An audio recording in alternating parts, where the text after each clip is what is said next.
Perhaps you were born here. Perhaps you lived here all of your life. When you get out of town and into these places, you never get used to it. Ever. Because you feel it talking to you. Oh, you can deny it. But it's always there. Sit and listen to this story. Because it plays significantly into New Zealand. It was time for this node and this null to be connected. And in that, the engagement has happened. The two have been engaged in an action that will start allowing the crystalline grid of this planet to become more multidimensional, so that the greatest epiphanies and discoveries and awarenesses of humans in pristine places like this will be transferred immediately all over the planet. Now you know how it is that humans are going to go through the muddle of a place that has had only war. How do you scrape away the history of drama and death and sorrow? Well, you don't have to scrape anything away, because this particular grid is having placed upon it, the top of it, the things that happen in places like this. There are other places like this that are pure. And where humans visit them and have meetings on purpose and have those who come alive and aware, it goes everywhere. This is called a fast track to enlightenment. And I've just given you the ABCs of how this works with the crystalline grid. And until these two were matched, and until we could then, in this time, in this year, put them together, we couldn't even tell you what was going to happen. And the reason is this. Because, dear ones, you have free choice. And there are certain things that have to be in place before each matched pair. Not only that, don't take this wrong, but the ones yet to be matched, they have no matched pair at this point. It's done in the moment, where they should be, depending upon where the consciousness of Earth is. And so it wasn't known until last week. You're in the right place at the right time. Here's the challenge. In this room, here's the challenge.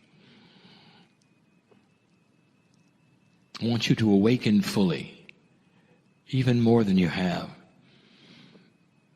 And I want you to know that you are sharing your awakening, not personally, but in general, with a crystalline grid that is starting to vibrate and come alive for humanity, not just for this area. This is a profound step of difference on the planet. What happens here and other places like this, where there has been no war, starts to affect the places that have.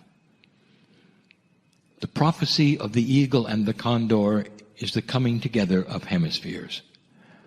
This is one way, profoundly, that the mother hemisphere, the pristineness, the femininity of this hemisphere will change the north.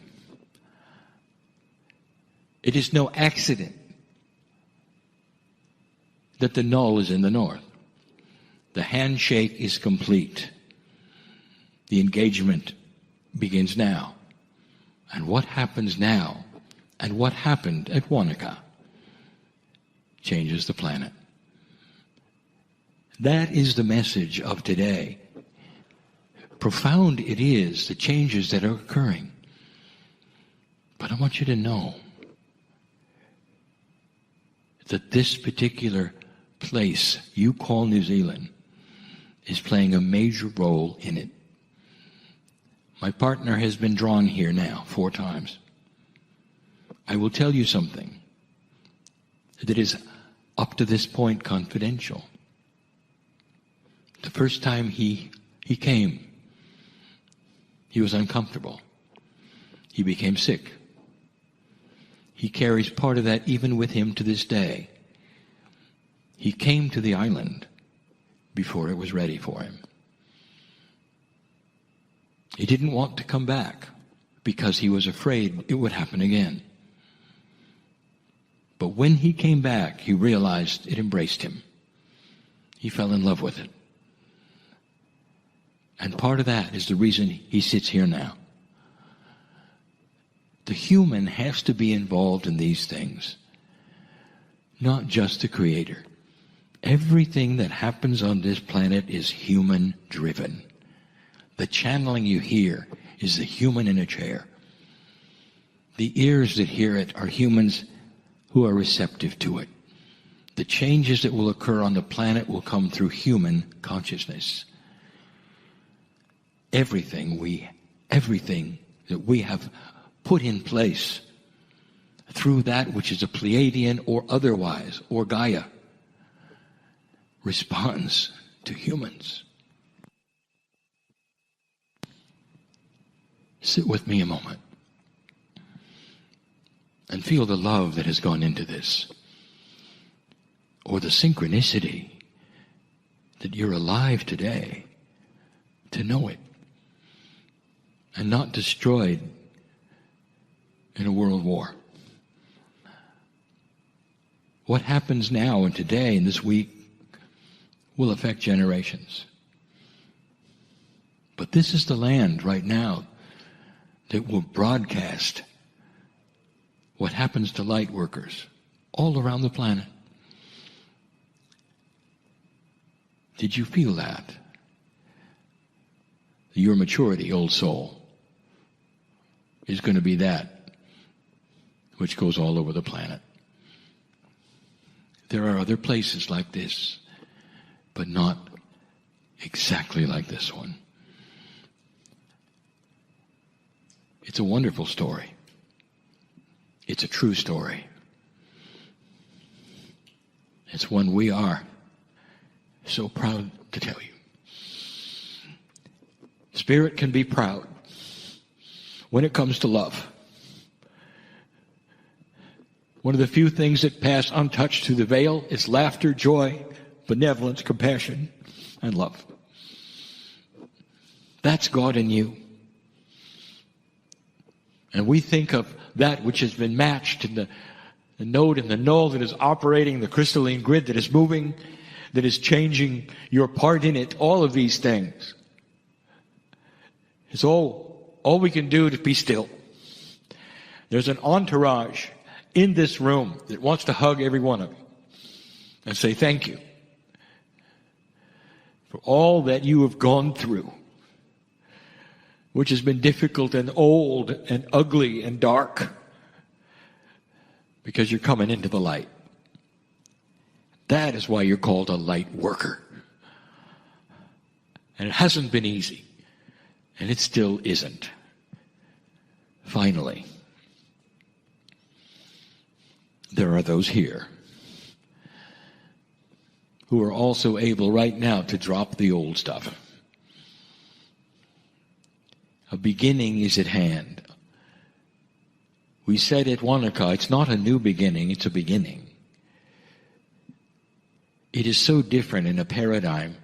It isn't a return to when things were better. Is it an advancement into the light? Would you like to live longer? Would you like to have more joy in your life? Would you like to walk out the door and see things differently than you do? Would you like to relax with some things that you're not relaxed with right now? I know who's here. You don't have to wake up every morning and think about these things, dear ones. I know who's here. You can drop them right now. And if you do, and if you can, and if you will, it goes right into this crystalline grid in this place, and the planet feels the process. It helps to scrub clean those very dark areas. Epiphanies of you change everything. Others who are listening, I'm telling you, the crystalline grid will work this way for you too. Every single place is different. We speak in the one, perhaps, that is the most pristine. But there are others where very little has happened and very few people live, where this is not as possible. But you can travel there too. I encourage ceremony where ceremony has never been done. I encourage wilderness trips to go to pristine places and sit and look at the mountains and the water and shake hands with Gaia and examine your life, because that will then go right into the grid. It's a new paradigm of thought, perhaps, for different reasons, perhaps. And it's all part of the new human being and processes yet to come. Congratulations, dear ones, for everything you've accomplished, and also for what is about to happen. More on that later. For now. And so it is.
Greetings, dear ones. I'm Kryon of Magnetic Service.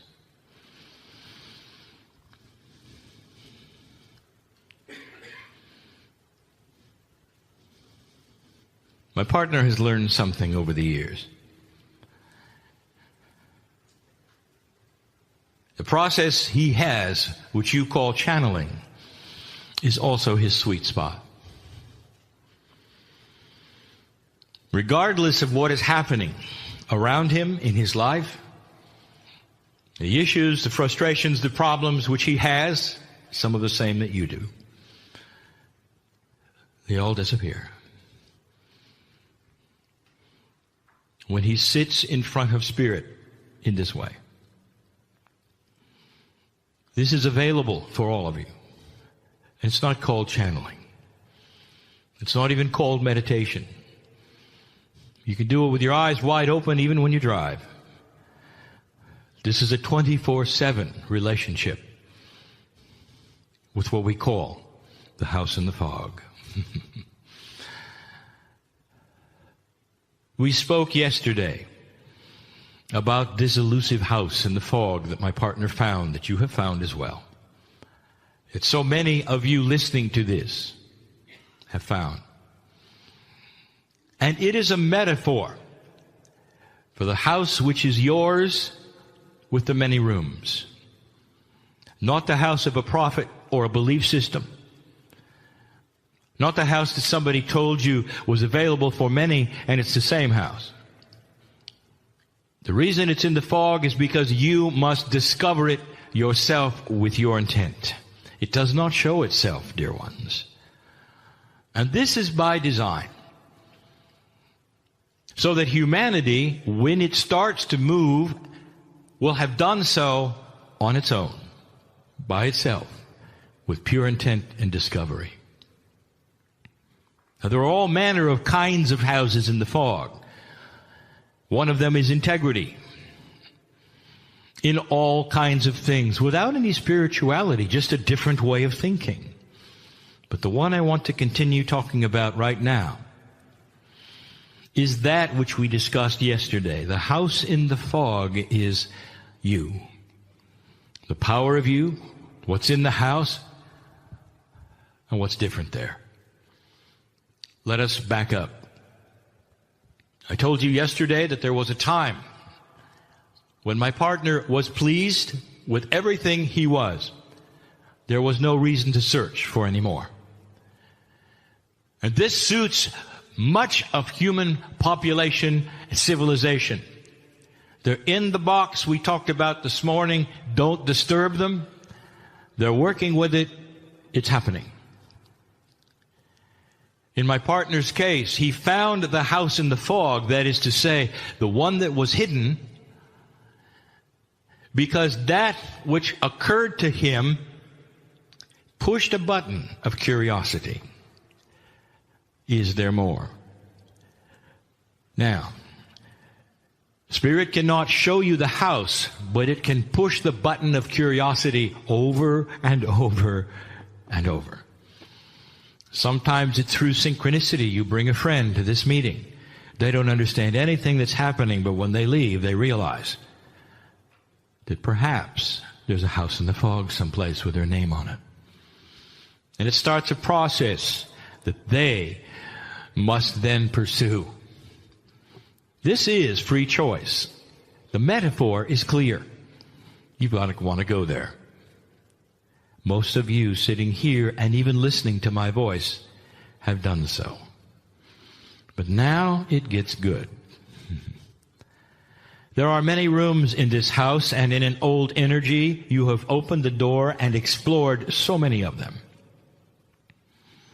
We mentioned yesterday that so many of them were beliefs. And the challenge was to see if they matched yours. Could you justify the idea that you'd lived before? That's one of the rooms. Is it possible there's something called an Akashic record which would have then recorded what you did before? That's another room. So far, all of the rooms are very 3D. That is to say, they represent things and beliefs. Is it possible that sound and color has vibration that would heal? It's facts, beliefs, processes, even physics. And it requires that you open the door, take a look, close it if you're not ready, and come back when you are, if ever. And here we sit with the house in the fog with many rooms. Now we want to tell you something. You've now discovered a stairway. And you start going up the stairway, and the name of the stairway is profound. It has many names, dear ones. It is the shift of the planet, the precession of the equinoxes, the prophecy of the eagle and the condor, the city on the hill, peace on earth. And the stairway beckons itself for you to discover new rooms in your own house. The second story literally is the next story to be told. And you walk up the stairs and you are presented now with more rooms, and they're not near as easy.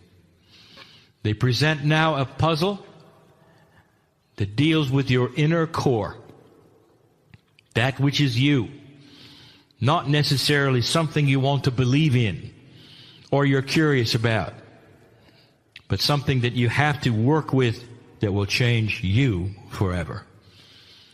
And there they are. You can even see the names on the doors, and some of you won't want to open them. And others will be brave enough to say, I'll try now. Come back later when I understand it more. The first one is called purpose. Very difficult, very difficult. A concept. What is your purpose on the planet? Not 3D. I am talking about your soul on earth. Why so many lifetimes? Why at all? Why now? And some of you have it figured out and some of you don't. And many don't want to try. It's too complicated. You're afraid of too much responsibility. You 3Dize it. You want to box it in there. You'll say, I know what my purpose is to help humanity and write this book and do this and this and this. You missed it completely. Purpose of spiritual soul. Why are you here? And I will tell you that as that door starts to open and you really want to look at it, you're going to be presented with some curious things. For that door inside contains puzzles. You have to take your three-dimensional mind and throw it away. And you're going to have to look at the concept of life at all. And if you ever found out the true reason, and you will, you'll smile. And that will lead you to the next house. You exist because you are part of the creative source and the plan that is beautiful. It has nothing to do with you. Your purpose is God. Ask those who walked the land here thousands of years ago, what was their purpose? And they would say, to be part of that which was everything, to balance what was. So much were they a part of it, they didn't even know how old they were. They weren't counting. It's time for you to stop counting and stop figuring it out. Because when you see real purpose, you'll know you are part of a very, very large plan of benevolence, of galactic purpose and love. It is universal. It's not about you. Because you are a piece of everything. Can you decentralize? Or will it always be about the you that you walk around in the body that you have? This is the second story, dear ones. This is those who wish to become quantum. The second room is called self-balance. This is not obvious.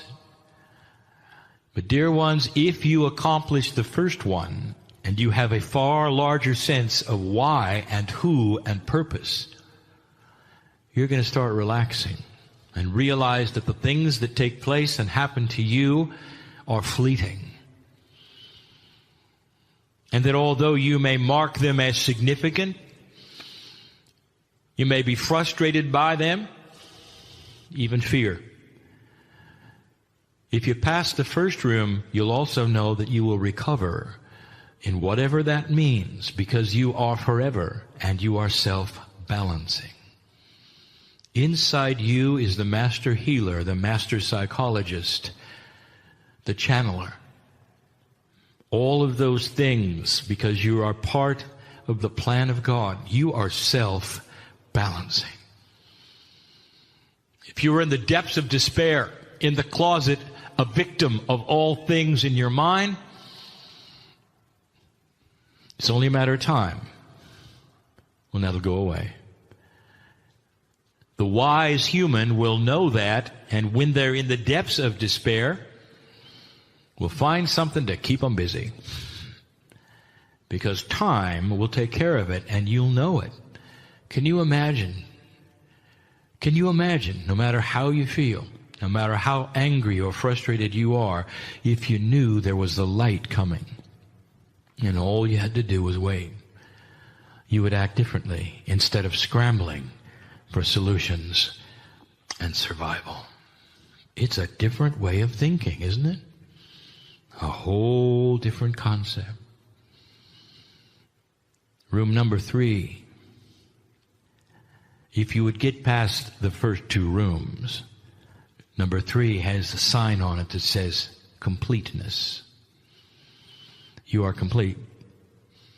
How many of you keep waiting for what you're supposed to be doing? Don't raise your hand. There is a feeling of linearity within you. The clock is always ticking, and you want to know what you're going to do when you grow up. And this is very common, especially with old souls.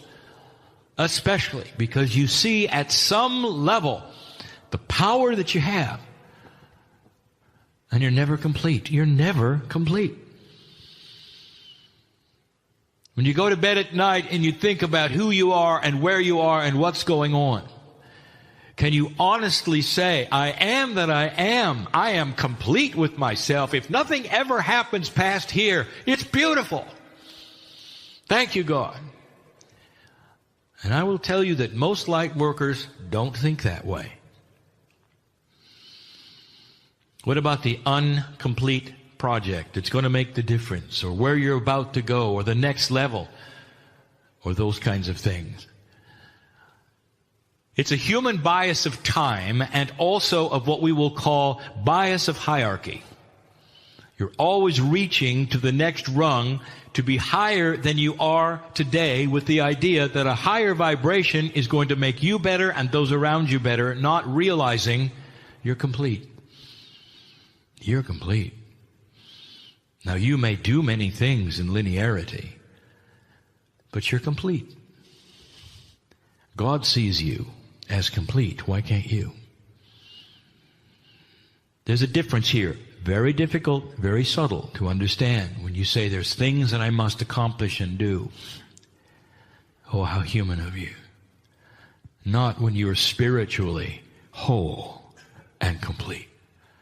And that should give you a feeling of relaxation. No matter what I'm going through, you'll say, I'm complete. I know the purpose is beyond this lifetime, even the next lifetime. I am eternal and I'm complete. I'll walk this planet and do what I must, but it's not going to bother me, because I am complete.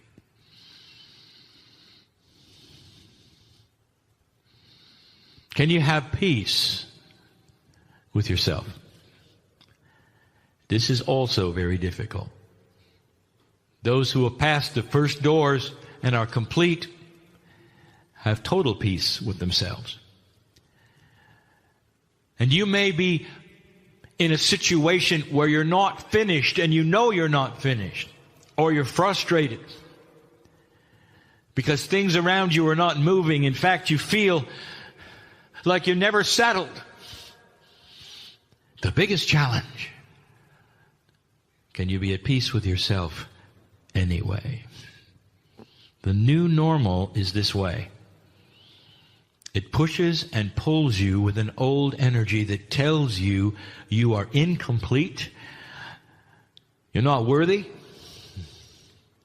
and you're never satisfied. You want to know what a balanced old soul looks like? They glow because they're satisfied and peaceful with who they are. And they may be in the midst of turmoil in 3D. Do you see how these rooms are more advanced than you thought? They're difficult even for my partner to deliver the message because he has linear concepts and he is discussing quantum ones. The final door is the hardest. It's difficult to even have a name on it. We're going to call it the new human. It's evolution. Are you ready for such a change that you won't even feel like a human being? A change that you cannot fathom, and one that all planets of ascension have gone through. So remarkably difficult is it that some have had many psychological problems with it because it is so different that you feel you're losing your mind. And yet it is sustainable through the love of God and with the help of holding the hand of the Creator. Dear ones, when you start being in touch with your DNA at a higher percentage and you're moving toward what we will call the 44 percentile, your brain functions differently and starts to work with innate and even the heart energy. A new process begins with you. It affects everything you are. You see things that you've never seen before, awarenesses of things you were never aware of before. You hear differently. You perceive differently. And it's all you can do not to be strange. You keep it to yourself until you find that others are experiencing similar things. This is one of the most difficult shifts that's coming for humanity. The Pleiadians went through it. They know what it is. If I told you what they could do now at DNA working at over 80%, you would recognize it, because this is what the masters who walked the planet were able to do. Think about this. Consciousness over physics. The ability to produce objects and things with your mind that are real. Where nature actually obeys the physics of your consciousness because it is higher than that. Did you hear that? That the consciousness that you have, which is mastery itself, nature obeys it. Are you ready for that? You say you are. No, you're not. Not yet. But it will begin slowly. And when it does, you're not going crazy, dear ones. You've just met yourself, the real self. Some of you will know what I'm talking about, not too distant future. Now listen, all of you, listen, complete with yourself. Look in the mirror. I want you to imagine you don't look like that. Don't let the gender fool you. You're going to look eternal. The next time around, the next time around, the next time around. There's a lot to do. And you'll keep coming back and doing it and living longer and wiser as you do. And the mirror can never reflect the second story. This channel is a puzzle to many.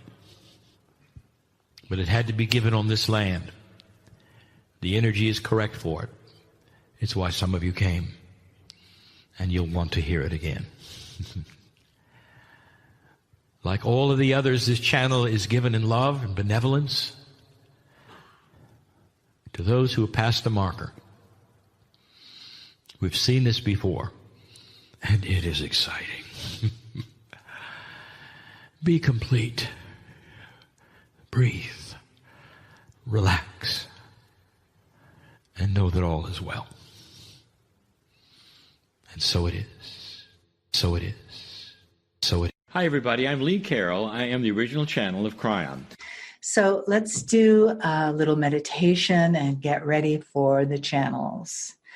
If you would just close your eyes, take a breath, and another breath.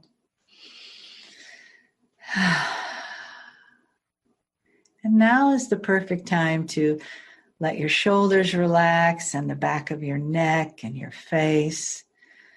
Breathing into your body, letting your lungs fill up and filling that area in your chest and your belly so that when you exhale, it is relaxing and you are clearing the decks. And your thoughts and busyness of this morning can move to the back of your mind. And you can get ready to receive. You can open that part of you that is the receptive part. Open your mind and your heart. Open your feelings and your allowing. Getting ready for the most wonderful, loving messages, for the honoring that comes to all of us when we receive these beautiful visits from Adirondda and Kryon. So it is good day to you, huh? So very good to see your light, your brightness, your divine presence. Even though we're not here looking at you in your right eyeballs right there, virtual reality, everything is possible. You are indeed here in this wondrous studio. You see, that is what we wish to talk with you about today and tomorrow. It is about the divine order of things. There are things that you could never imagine happening, and then they start happening. You know, when you trust, when you throw your trust right into the divine order of all things, the universe starts shifting around and saying, oh, that is what they want. That is what they want. This is where we're going. We're going to rearrange this. You know, there's an old saying that the universe will rearrange itself to accommodate your picture of reality. It's a very old saying. However, that is ultimately true, that the universe will actually rearrange itself to accommodate that which you are asking for. So when you turn everything over to that divine order, then the universe starts bringing up a solution there, or the universe starts bringing up a solution here. We could give you example after example after example in the vessel Marilyn's life and in the Joy's life, because with that energy, They are a part of the example, as you know. They are a part of that divine frequency. You know, they will tell you later, one was in California, one was in Missouri. Never the two should meet, and here they are together 10 years later. So in that capacity, the energy of divine order is something that you still get the opportunity to trust. You still get the opportunity to surrender to all possibilities. And as you surrender to all possibilities, you get the opportunity to think, what is it that I want? We'll talk about that later. What is it that we're going to pivot into? We'll talk about that later too. But as you are trusting, trust is probably one of the most difficult parts, because you see what appears to be havoc, creating everywhere, chaos, creating everywhere. And yet it is Sekhmet herself that says, from chaos comes change. There are some that call our dear friend Sekhmet and the destroyer of chaos, because she elicits so much change. Well, change is upon you. The world is shifting in every way possible. And what is happening there is its dimensional frequency is actually shifting. There are those scientists that say that your DNA inside of your body is actually shifting. Now, we don't know how that can be possible, but we know that everything is possible. So in this energy and in this whole feeling of trying to stay on, what does they call those boards that you're standing up on, and you have a paddle, or what are they? Stand-up board. A stand-up board that you're trying to balance yourself. That seems like a simple name, eh? Paddleboard. A paddleboard. You see, that is how simple it is you're learning to balance on something you may never have balanced before. So one way that you can help your cells in your field accommodate that is to start doing things beyond your routine. Yes, we know you wonderful humans are very routine-oriented people for the most part. You get up at a certain time, you have your morning routine where you have your tea or your coffee, or maybe it is like your Vessel Marilyn's smart tea that she drinks, or maybe it is your magic omelette that you make, whatever is your routine.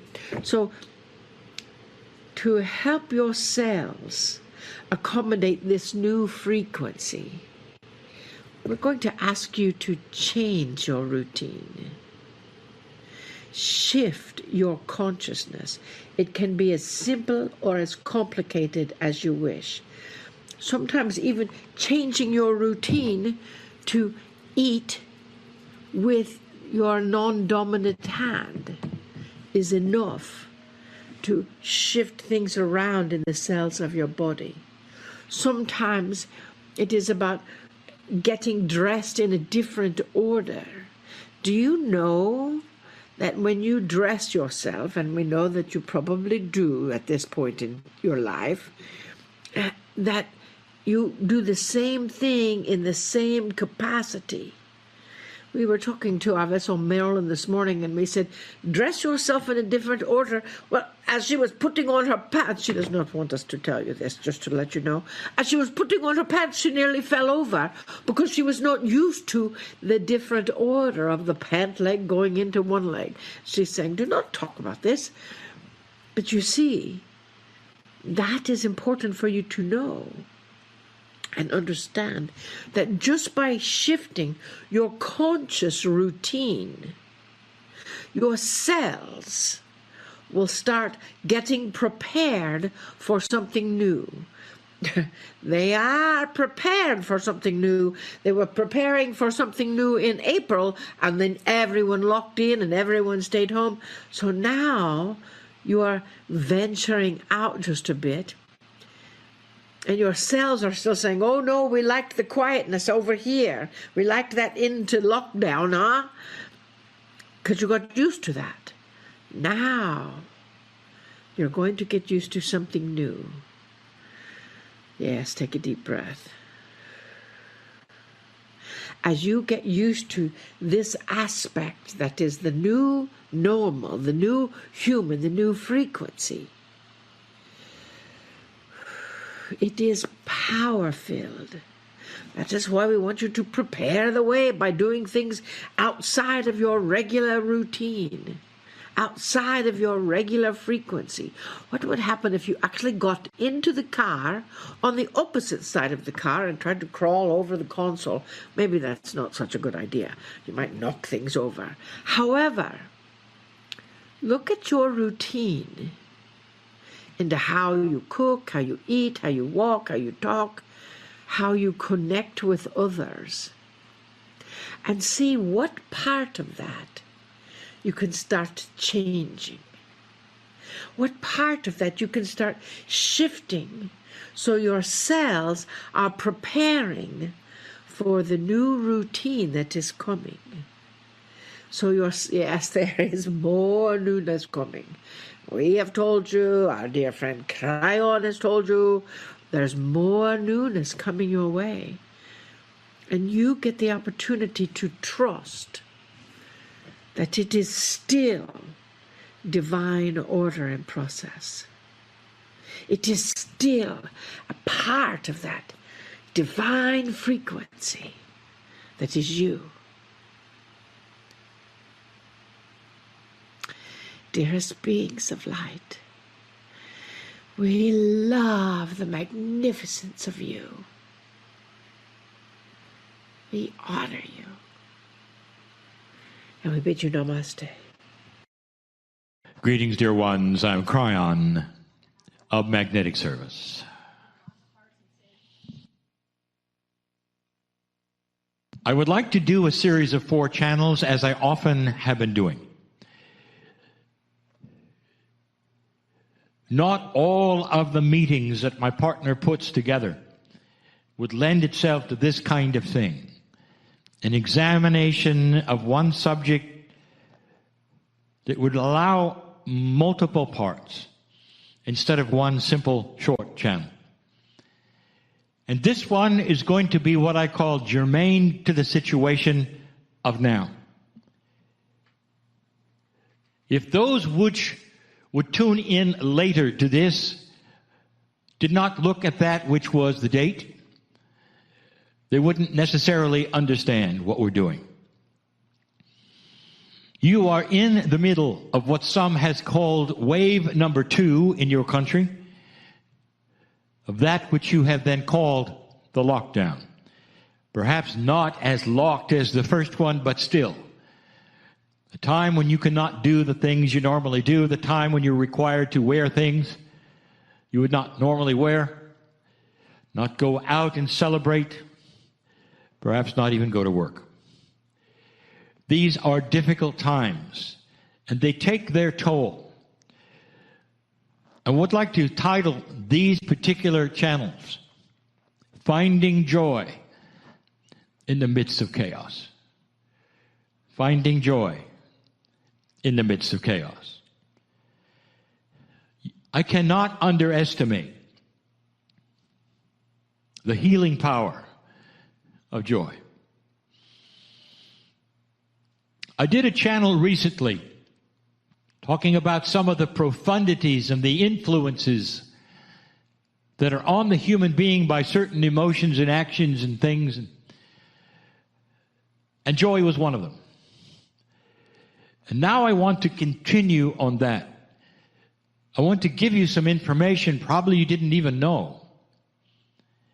When all of this virus talk is said and done, and it's history, and it will be, there are going to be a lot of things known that are not being known at the moment, but only suspected.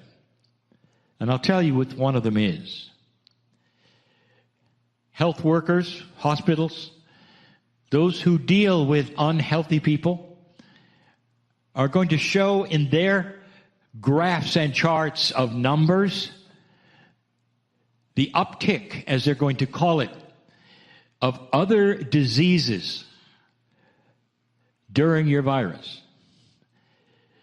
In other words, during this time, when you shield yourself from one thing, you're creating something else.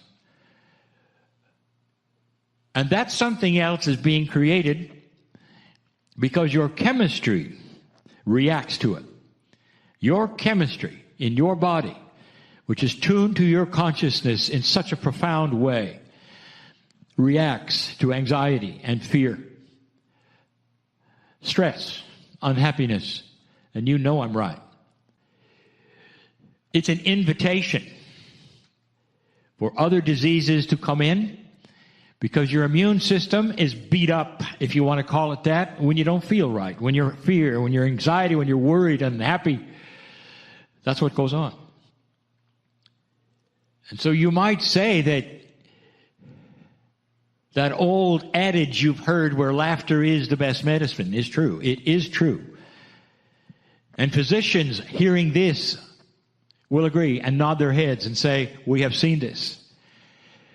The human being has the ability, through their consciousness alone, to keep themselves alive, even past a point where they shouldn't be.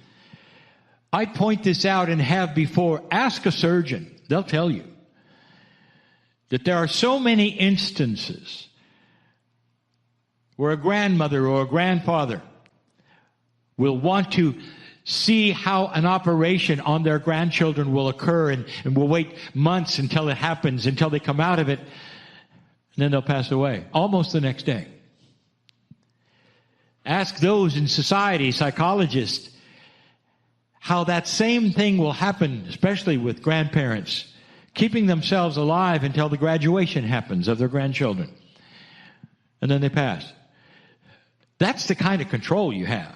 Your body is linked to your consciousness. And so you can actually sustain life if you wish. Do you ever think, if you had something else to look forward that is 10 years away, can you sustain life for that? And the answer is yes. All you have to do is inform your body what you want. You're in charge. You always have been. That's Kryon information from the beginning. But the biggest one is joy, happiness, and peace. These are the things that we have taught for a very long time, and it goes right back to this premise.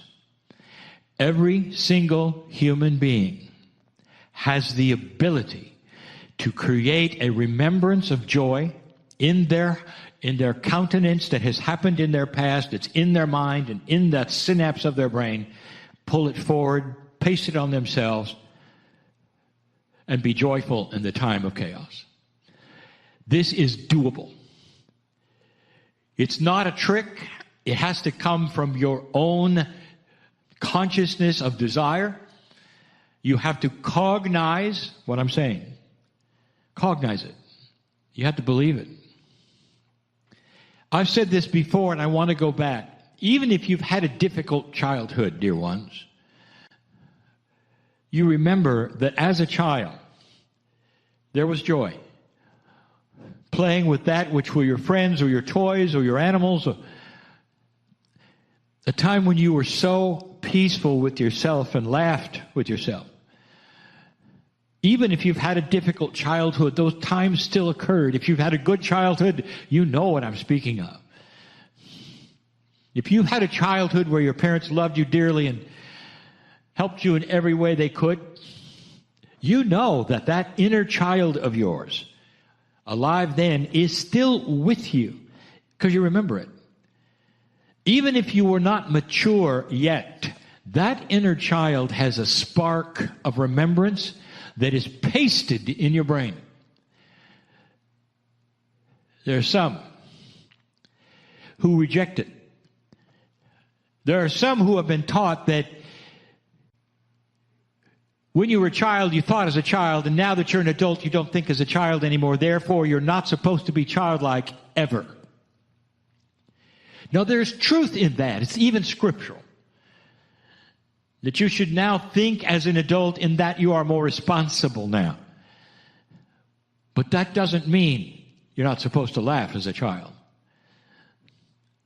That is how your makeup of your consciousness is designed. Dear ones, it's designed to keep those things which make you happy and peaceful on a shelf that's close to you, so you can pull upon them in times of trouble, so you won't go down that what they call rabbit hole of difficulty and darkness where it's difficult to recover. I am talking to some who are in that hole, and I know it. Hard to sleep at night. When you wake up in the morning, it all comes racing back. There's problems. How are you going to do this? How are you going to do that? What's going to happen next? Something you didn't even think about a year ago, and here it is. I know.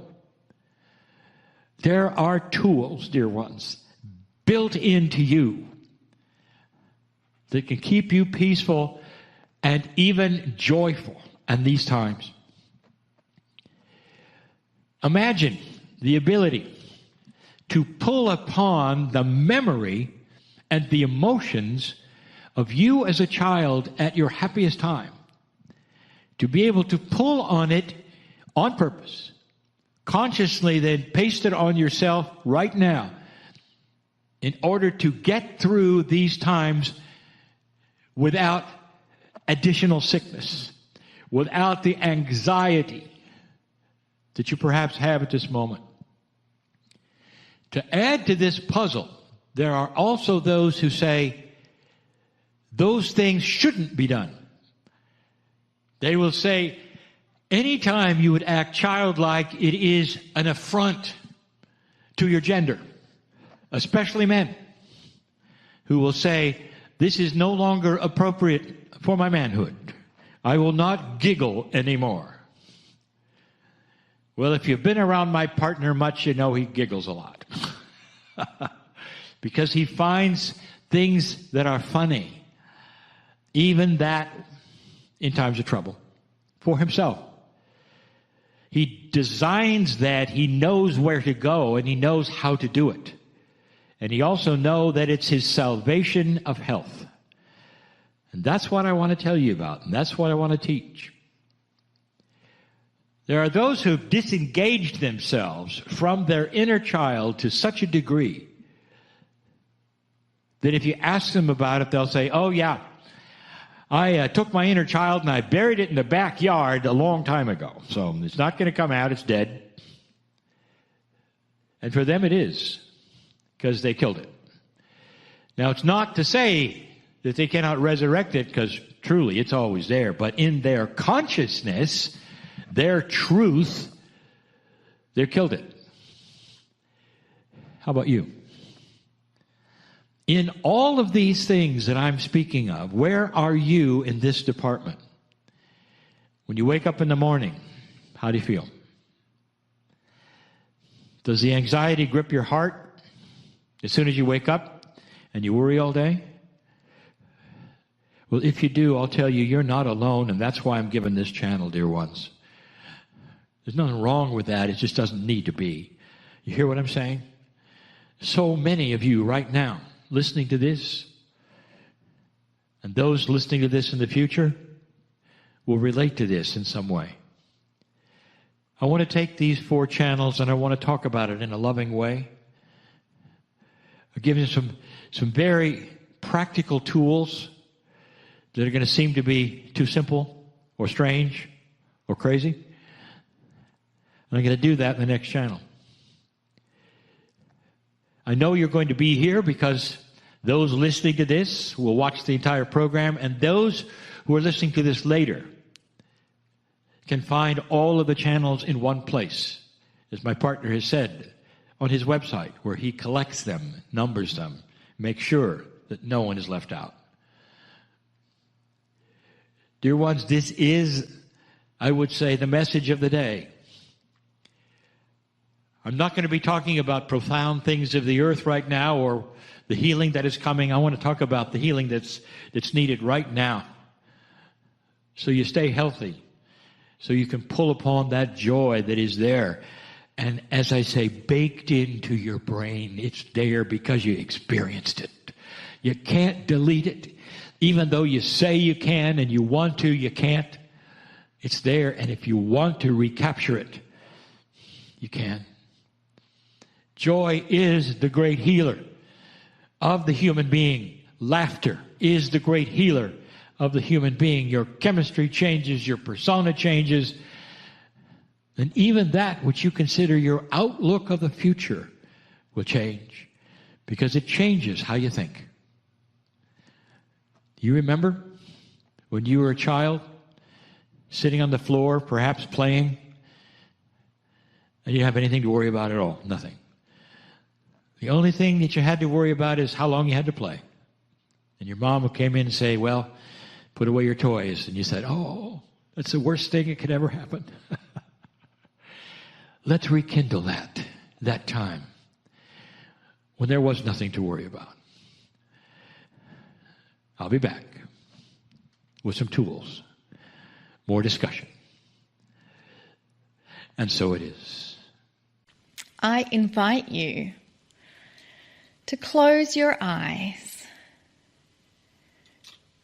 and feel into the joy that it gives you when you have given someone something and their excitement of receiving it, their appreciation for what you have done, floods back to you in a way that you are so overjoyed in happiness that you were able to inspire someone, to help someone, to give a gift that was received.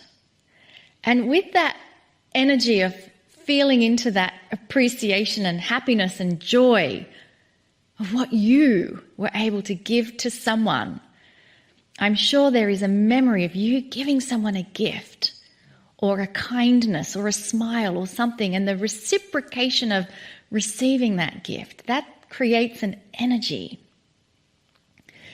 And so with that energy, let's now focus that into the field, because there are those who are ready to receive the gift of your consciousness, your compassionate consciousness, to give to them so that they may feel loved, feel that someone is actually thinking of them in this moment.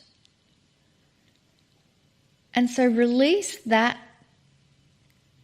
thought, that consciousness, that intention into the field, and have this trust, this knowingness that there is someone right now on the planet that is receiving a wave of peace. Perhaps they feel a gentle hug right now from Spirit. Perhaps they're able to just relax and know that there is a solution for a problem they are looking at. And in this quantum soup of energy, know that it is being delivered exactly where it is needed. And so there is nothing more to do except acknowledge the joy that this moment has brung to you. And with this attitude of gratitude, let us now move towards the messages.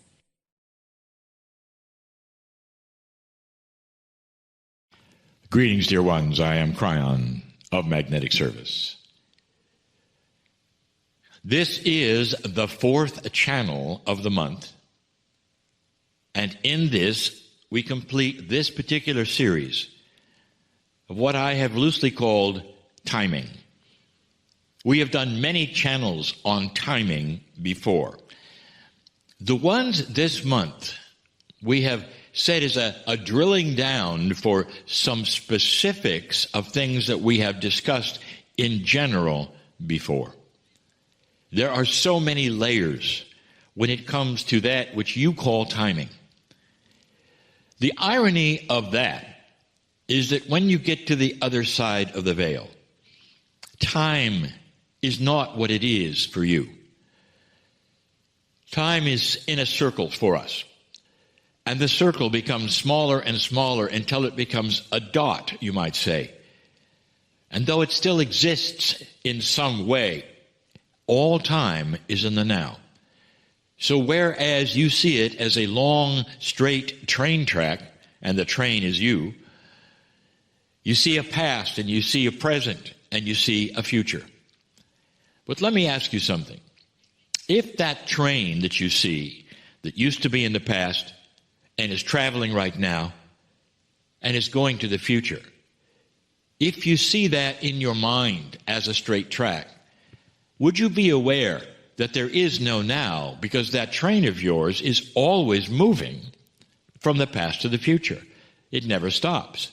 So therefore, you have to redefine the now. The now is similar to us, always in motion, moving from one state to another. If you take that train that is a straight track and you move it into a circle and you make it smaller and smaller, then the train simply goes around the same circle. That is an explanation of how we see you and how time works on this side of the veil.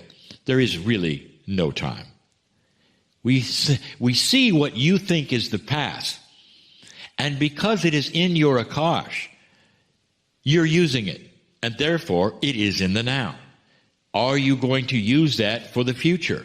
The answer is yes, and more things that you are learning every moment in the now. Therefore, that future is also part of the now, on that train that's in a little circle. I show you these things, even if you don't understand them, to set up a premise of a question. And the premise of the question is that you are far more powerful than you think. And the question is about reincarnation. Now, we have talked about reincarnation many, many times, and even the timing of it. Now, this is a little more specific, where it starts to ask a question. And here it would be: Dear Kryon, is it possible that we plan our future incarnations past just who were going to be our parents? That we actually plan on perhaps where we're going to be, or what might even be what we're going to do, or perhaps what will happen.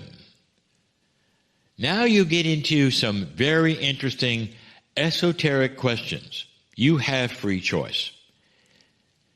This also goes into that which we would talk about: contracts, plans. Every single one who would teach you, who has been around and has the wisdom of the karmic, akashic, and other energies regarding past and future lives, will tell you something. This contract you feel you have, or this plan you feel you have, has come right from the past. It's you before you got here planning your life. So that particular question is already answered in some way. But how specific can it be? Now, regarding those contracts and plans, almost everyone will agree who teaches the Akashic records that these contracts or plans are simply the beginning. That when you get to the planet and you start on these things that you intrinsically feel you're supposed to do and that you begin with, because of the energy on the planet and your free choice, you can change them anytime. I've even said they're written in invisible ink. So you may feel you're supposed to do something, but what if something better because of the energy comes along? Does that mean you have to stick with the old plan or the old energy? Or can you move that contract doing something completely different and feel good about it? The answer is yes. That is always, always your choice. So planning and contracts and all these linear things you think you do always has the ability to change them. But that doesn't answer the question. Dear Kryon, how specific is it? Can we plan the future? Let's talk about it. This is something that the ancients have done for a very long time. I want you to examine this and tell me how you feel about it. Is it real or not? There are certain belief systems on the planet. In fact, one that is the original one. And it measures its leaders and counts on a reincarnation in order to have the wisdom continue for its teaching. And what I mean by that is that the leaders, perhaps, of this particular belief system know who they're going to be in the next life. They know their gender, where they will be. And then the puzzle is to find them so they can continue on teaching. So they fully recognize this idea of a school of earth. But more than that, they see the wisdom of a shaman who is then continuing on, and they look for them in the next life. And in this life, that particular leader or shaman will say, look here in this city at this time, for this gender at this age, and that will be me. I'm coming back. And I will give you signs that I am me. How about that? So not only do you have a plan, you can tell people what you're going to do and where to look. This is not old news. Let's take a look at the record of how that's worked. Well, this particular belief system takes that individual when they're very young, 6 to 10 years old, finds them as they're supposed to, and then they'll train them. There has to be an intelligence there because they will send them overseas, so they will learn multiple language. They'll come back. They'll send them to high educational schools so that they will be wise and educated. And every time that has happened, those individuals have taken on that task and been very good at it, like they simply were remembering. What are the odds that if this was random, that you would have somebody who could do that? And that's what I want to show you. It works. Other belief systems that are similar to that have chosen the Rinpoches in the same way. They go to the village and they look for the children who are reincarnate Rinpoches. Those are leaders. And they train them and they teach them in the same way. This is a system of planned reincarnation, and it works. So let's go back to the question. How specific does it get? And the answer is as specific as you want. Dear one, old soul, listen to me. We have now new tools of working with the soul in this new energy that mimics even what the shamans were able to do so long ago.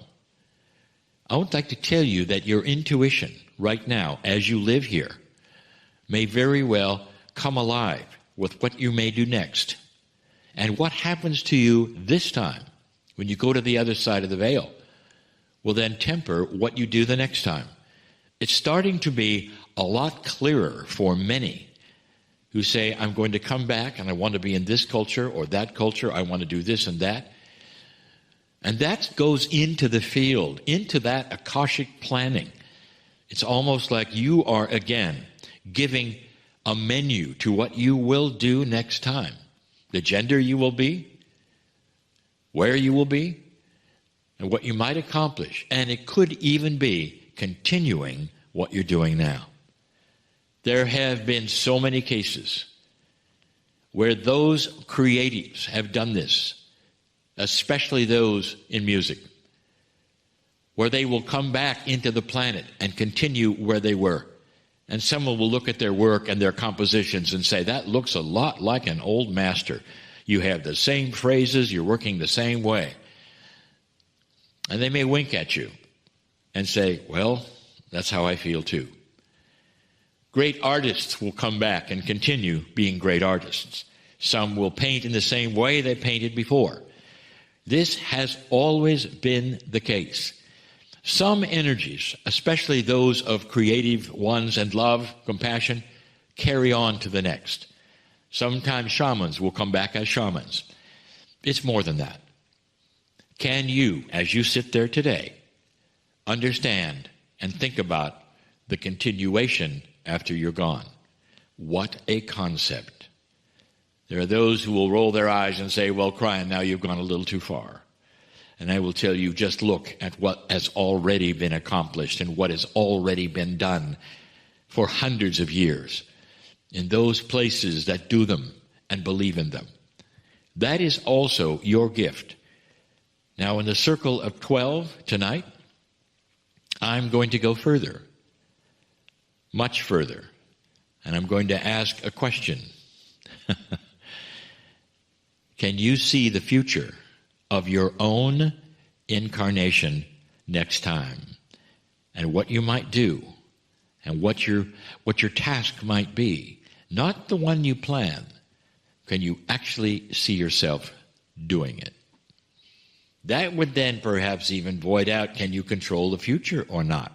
We're going to discuss that in just a little while for the Circle of 12, for the members. Everyone can hear these channelings. They are complete as they are. Sometimes we'll give a little more into the Circle of 12. And that's why it exists, to help you understand yourself and your healing and how magnificent you are. And so it is. Hi, everybody. Thanks for watching this. I wanted to tell you this is a little time sensitive. Come back into that place of soft awareness. Taking a breath in. Close your eyes.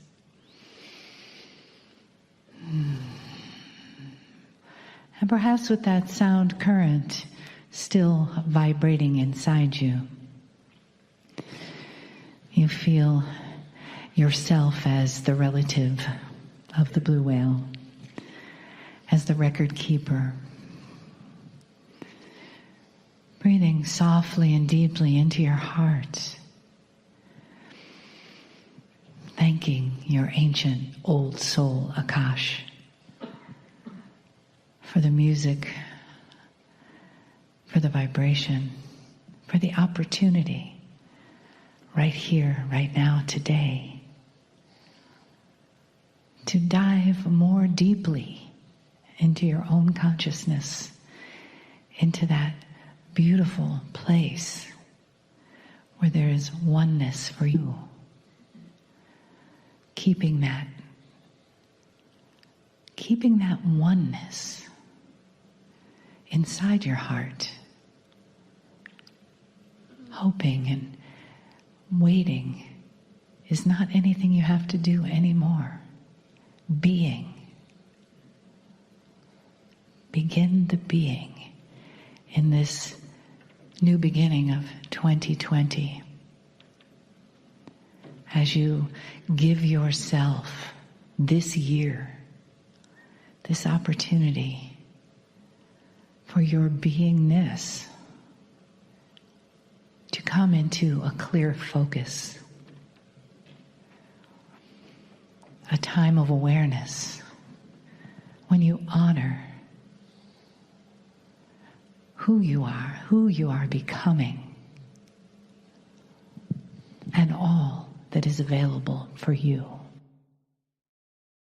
Greetings, dear ones. I'm Kryon of Magnetic Service. This is the first channeling of the year 2020. And I want to start it with something I've said many times. You sit here in this audience, perhaps you listen apart from this audience,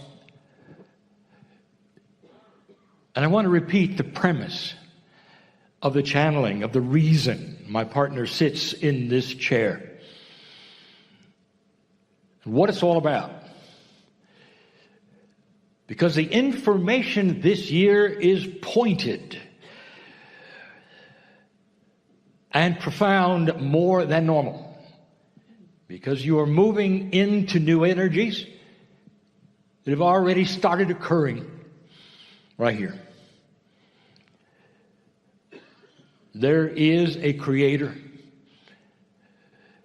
and most of the world believes this. One God. There is a creator. And the story is far grander and greater than any of you can imagine. Because there is a veil. A veil that keeps you from seeing the majesty of your soul. Every single human being who hears this and listens today in the chair has a beautiful, magnificent part of them which is called the soul. This is also something believed by billions of people on the planet. The soul is the part that is divine, the part that lives forever. And so almost all of humanity already has the concept of a beautiful, loving, benevolent, glorious God. And the soul? So many don't understand that the soul is not standalone energy. It belongs to this Creator. That's where you came from. So there's really two parts to every single human being. There's actually more, but the basic two that billions believe is the corporeal human. That is the body, the vehicle you walk around in. And the divine part, the soul. And up to now, in the energies of the years that humans have been on the planet, the soul is something not understood, not acknowledged, not really. You understand it's there, and you learn about it by the shamans and the teachers and the religions, but you don't really understand and work with it until now. If I could give you a principle of what is happening in the new energy that has never happened before, it is the merge of the soul and the corporeal. It has interesting attributes that some of you are experiencing. Number one, the soul knows everything. Therefore, some of you are starting to receive knowledge truly that is part of a knowingness that you realize you were never taught. It's a knowingness that is beyond esoteric. It is a knowingness of practical spirituality. There's a reason you're here. There's a mechanism, if you want to call it that, of physics that applies to all things, including your soul. Multidimensionality is starting to occur. And so in this new energy, what you start to see and what you start to experience is that meld. And it explains so many who sit here with knowledge they don't understand where it came from. And some of you question it and some of you don't. You realize what it is, where it came from, and how beautiful it is. What's a human being going to do with that? And that is the lesson at hand, not today. But it will be the subject of more channels. What do you do with information that starts to become merged with your corporeal self? Is everyone getting it? The answer is no. The old souls are. The ones who haven't gone through the school of life many times are not. And it's not about privilege, dear ones. It's about experience. If you're in a school, you acknowledge the ones who just showed up don't know as much as the ones who are graduating. This is practical. So the old soul on the planet who has been here over and over and over and over is starting to receive information. But that's not the subject of today.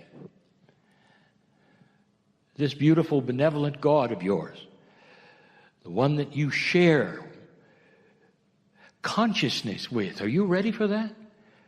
That soul of yours has a divine consciousness from the Creator, and it's starting to be part of that which is your consciousness. Of course, there is love and benevolence, but it starts to alter something It's very basic, and that is going to be the subject of this channel and the one that follows later tonight. Now, those listening who will say, well, where can I find that later tonight channel? I'll tell you, if you ask that, you're not listening in the right place. My partner has created in social media a place where all of these channels are. Don't miss the next one. Find it. It's not that hard. The subject is duality.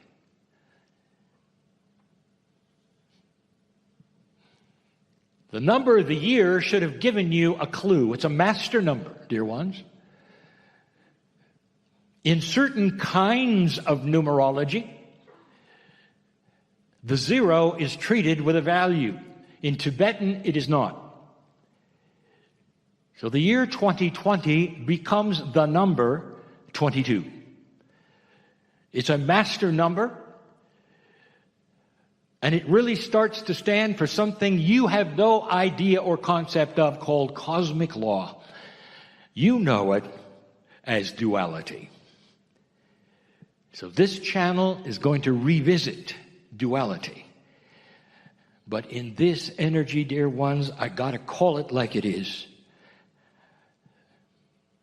I told my partner years ago in the shower, where he receives so much information.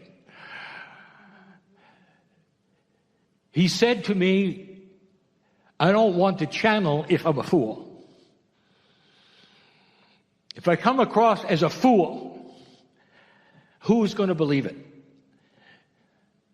And that's when I gave him one of the first premises that he now teaches, apart from channeling, that he teaches.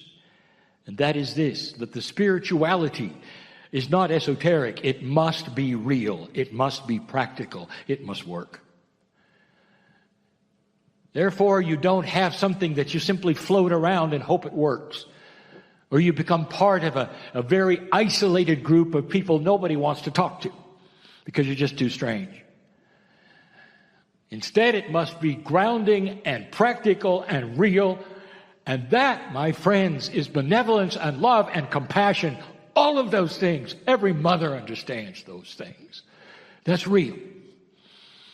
I said that to him, and that was the point at which he said, I'm on board. Duality has been presented to this planet as a fallacy. If you define duality, normally the definition starts out like this. It's the struggle between good and evil. A more elegant would say it's a struggle between light and dark, and none of those things are accurate.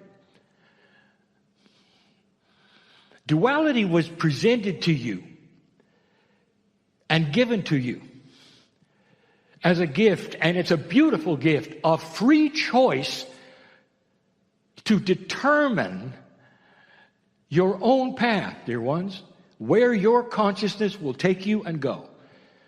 It's one of the most beautiful gifts. The story goes like this in the Garden of Eden. We're going to go to Scripture. We're going to go to a place that is so well known and understood for this example. How many times have we told you that that story is a metaphor? The garden is the earth. Of course, it's Gaia, beautiful Gaia. Adam represents all men. Eve represents all women. And the whole idea of what took place there was intervention. An angel came down, according to Scripture, and touched the human beings and gave them something they never had before. They went from animals on the planet to divine beings with free choice who had a soul. That's the story. And by the way, we have given you even more details about that story. We're not doing that again. Let's stay with that one, because that one is the one that so many who would listen to this would understand. These things must be logical and practical and beautiful. Every one of you sit there as a beautiful creation by the most loving source that you can imagine. I don't have words to tell you about the creative source that lives in you, who always has their hand out, if you want to say. Did you hear that was plural? Who always has their hand out. Spirit is not singular. It's an energy that is everywhere. The creative source is not a individual. It's not a male with a beard. It's loving. It's benevolent. It's gorgeous. I want you to hold that for a moment and compare it to the story of duality. Again, as the story unfolds and the mythology happens, you were given free choice in this garden on this earth, and right away, you made a bad choice. That's the story. Now that is believable. Let me give you an example.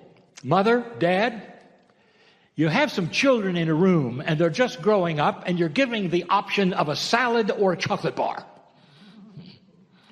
Now the children don't know any better. They've had no experience at all with either of these things. They don't understand the principles, the nutrition. They don't understand what's going to happen if they eat chocolate bars all their life. They don't understand any of these things. All they see is the chocolate bar is got to be better than the salad. And so they all go for the chocolate bar. You might say they made an error. They made a mistake. And at that point in time, they'll learn.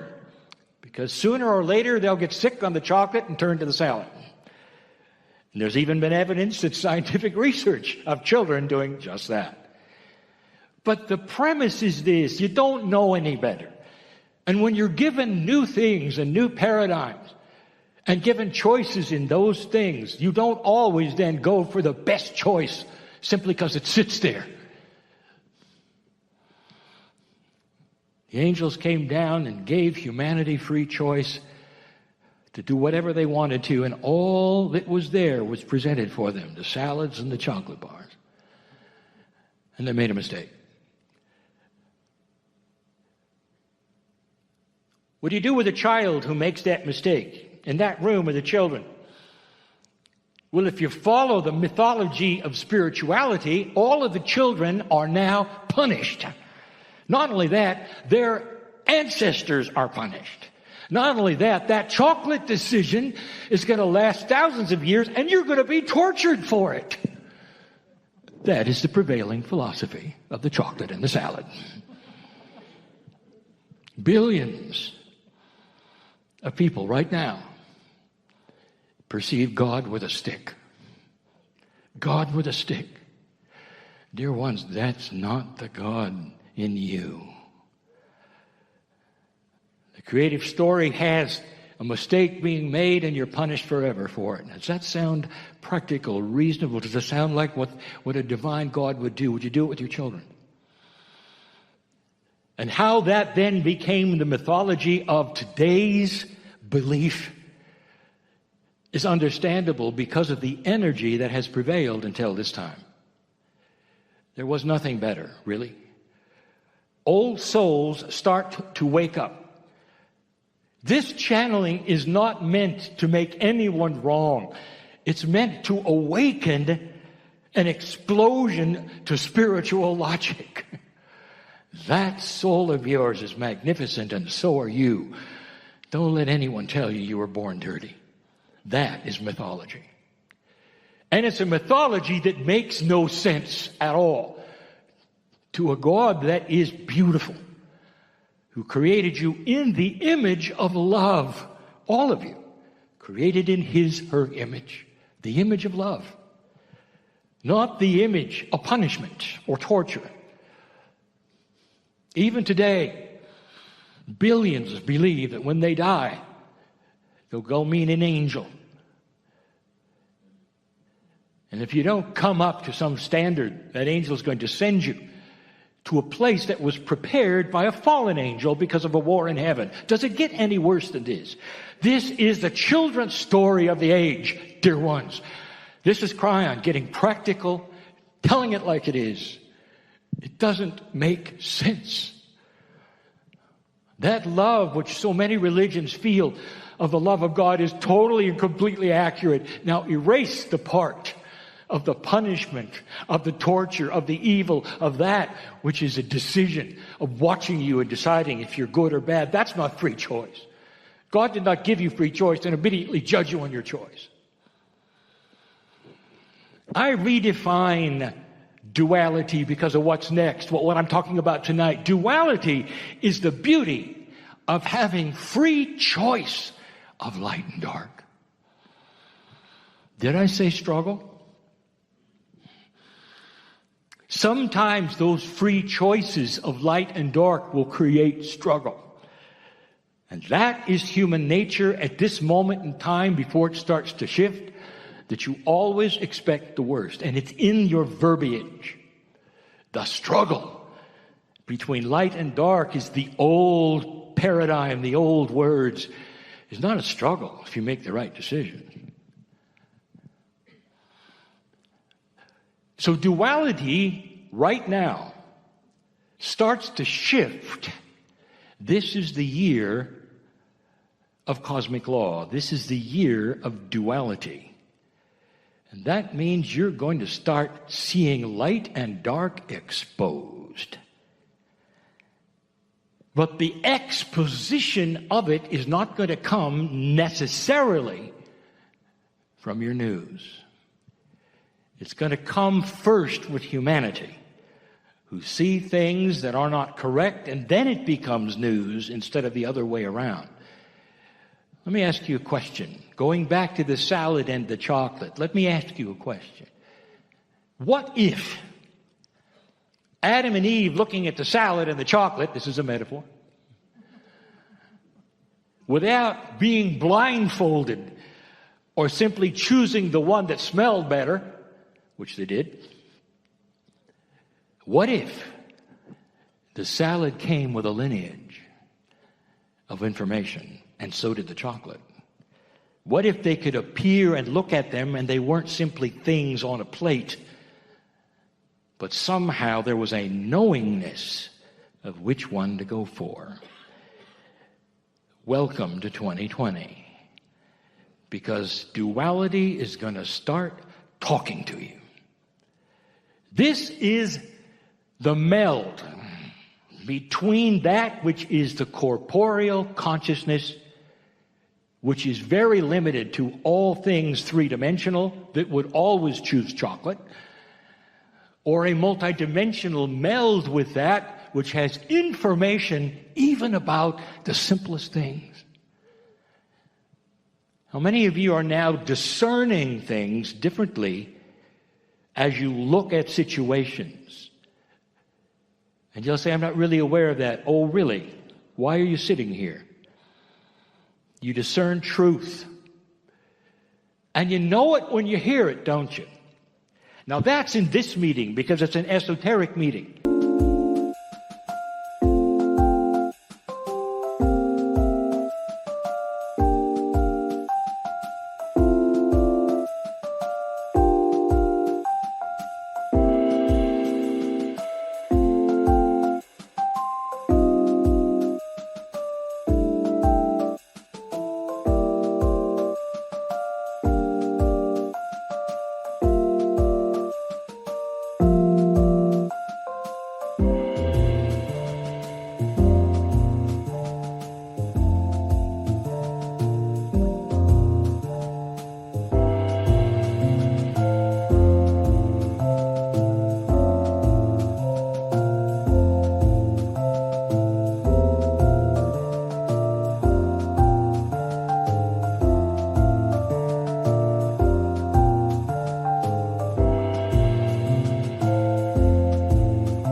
Selecting things that might smell better. Now you're informed. That is the new duality. Tonight I want to tell you where that's going to take you, because, dear ones, the veil is being lifted. It's being lifted. in all walks of life, in all things, in all paradigms, spirituality and science and education, social, it's being lifted. We'll talk a little bit about that so you might recognize some of these things as they start to happen. They're already starting. And you're going to have to make decisions on whether things are accurate or not, or true or not, proper or not based upon old feelings, old soul, but an intuition that starts to flow into you. The what-ifs that you never saw before. I'll talk about this new intuition and how it might talk to you, old soul, when we convene later. This is duality. It's beautiful. It's not a struggle. It's free choice to go to the light or the dark. It's free choice without the burden of God with a stick. God with a stick, dear ones, is the human version. That's you with a children's story. That's human consciousness. That's not God consciousness. Everything about that is human. God is so far above that. I have no words. There are no human words to tell you how beautiful God inside is, with that handout that says, isn't it time you put away childish things and saw a grand truth in your life that will give you peace for the rest of your life no matter what happens. You become more of the soul than of the human. And that's called ascension. I'll be back. And so it is.